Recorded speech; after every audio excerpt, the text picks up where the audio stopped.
G'day people, this is Sharpino here, welcome you guys to week 9 of the PMC League Battles team prep. So this week we're going to, like last week, we did a rematch against the Phoenix Emeralds and we were unsuccessful in our win here, but hopefully we'll have better luck against this week's team. We are facing against the Seattle Smeargles. Last time we fought and we got a 3-0 victory on this team here, so here's hoping we can either do a repeat performance, if not better. Hopefully we don't lose, because basically this week and possibly next week can determine our position in the playoffs for the PMC. Let's go ahead and have a look at the team that we are going to see from the Seattle Smeargles. It hasn't changed from last time, but just in case you guys did not see our first battle, it is Excadrill, Kieran Black, Victini, Glycott, Roserade, Rotom Heat, Vaporeon, Scrafty, Delibird, Hippopotas, and Mr. Mime. So, same 3 threats that were really eye-opening was the Excadrill, Kieran Black, and Victini. Now, surprisingly, he didn't bring the Victini last week, the last time we fought, but I won't be surprised if I do see the Victini actually come out this week. And, like I said, he's got things like Roserade that can be offensive or defensive. Rotom can be just a defensive bulk utility. Glycott, Toxic, Orb Stall, you know how it works, but let's just get into the team builder. So this is what I brought for our team this week. So we've got Tapu Koko here with enough speed to outspeed the Victini like we did last time. Expert Belt with Thunderbolt, Dazzling Gleam, Hidden Power, Ice, and U-Turn, because really the only Pokemon that can really wall Tapu Koko on his team are things like Excadrill, Glycott, and Hippopotas. So here I think Hidden Power, Ice, or just go for the U-Turn to U-Turn something else, to something like Beach Boy, the Bird, or the Shield to anticipate Earthquakes.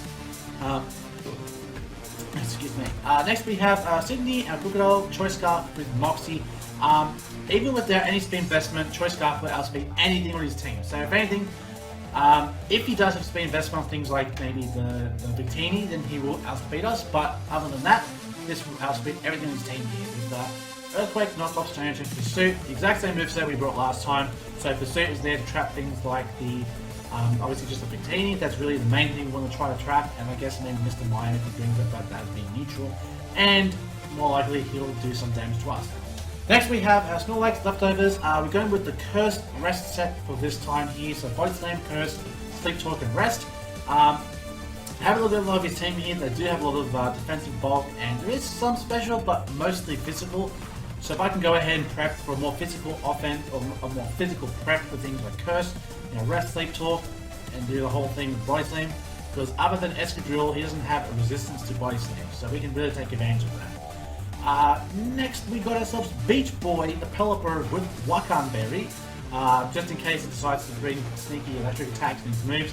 But things like Rotom and the Kieran Black with a Bolt Strike, and Victini with a Bolt Strike, so we have the Wakan Berry just to get one decent hit off. Surf, Hurricane, Ice Beam, Roost can do a lot against this team here. We didn't have Pelipper the last time we fought him, so this will be a nice surprise factor for him. Next we have Cresselia Leftovers with Moonblast, Calmline, Moonlight, and Substitute. And the reason why we've gone for Moonblast over Psyshock is just because Moonblast, I think, hurts his team a lot more than the Psyshock. If you're looking at for and against, Moonblast will hit the Kieran Black, will definitely hit the Scrafty, and then Psyshock will hurt the Roserade, and that's it. So really, Moonblast seems to be the real optimal move to use, even though we lose some of that stab off the Psyshock, but Moonblast can just hit everything, and there's no chance of us being walled by any Dark types in his team, except for Scrafty, but that's alright for Moonblast. And then finally we have the Skarmory with Rocky Helmet, Brave Bird, Spike, Stealth Rock, and Root. So, looking at his team, the only way he can get rid of the rocks is Rapid Spin off the Delibird and Rapid Spin off the Excadrill. So, if for some reason he decides not to bring in the Rapid Spin on either one of these Pokemon, then that works out for us. We can just go ahead and set up Spikes and Rocks, which hurts a lot of his team, like we mentioned last time, Rocks hurts the Kieran Black, the Victini, the Rotom, Delibird, and then Spikes hurts the Excadrill, Victini again. That's pretty much it. But basically, residual damage will eventually come back to haunt this team here. So that's going to be our team for this week here. Hopefully we can come in with a good W this week. We do need to make up for the fact that we're back in negative differential, and as we're coming towards the end of the competition, having differential definitely does make a difference in the playoffs. So hopefully we can get a win big enough that we can get us back into the positives. So stay tuned for the Wi-Fi battle, which should come up early Monday morning Aussie time, Sunday afternoon for everyone else in Eastern Standard. So until the next time I see you guys, this is the coach of the Sydney Krookodiles saying stay safe, stay sharp, and catch you guys all next time. Later!